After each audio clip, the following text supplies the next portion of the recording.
In fact, it was said that you were there for treatment for AIDS. Have you been tested? Are you HIV positive? Oh, well, there was this program in America called, is it Hard Copy or something like that?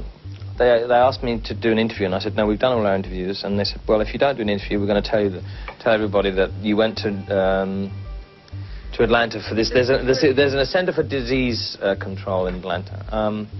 And they threatened to come into my building that I live in, and they threatened to buzz me with a helicopter, which they did. So we sued them, and they dropped it like hot bricks. I'm tested on a regular basis. I am not HIV positive.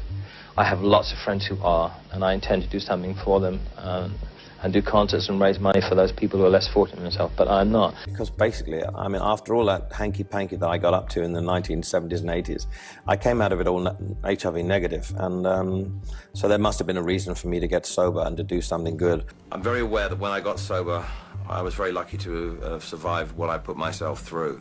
I also wasn't at the forefront of the AIDS protest organizations that happened in the 1980s, like ACT UP, right. Because I was too self-absorbed in, my own world. There's so much lost time that I had to make up for, and I regret and apologize for not being there to the gay community in those days when it was desperately needed to be there and be counted, stand up and be counted, and I didn't, and I feel ashamed of that.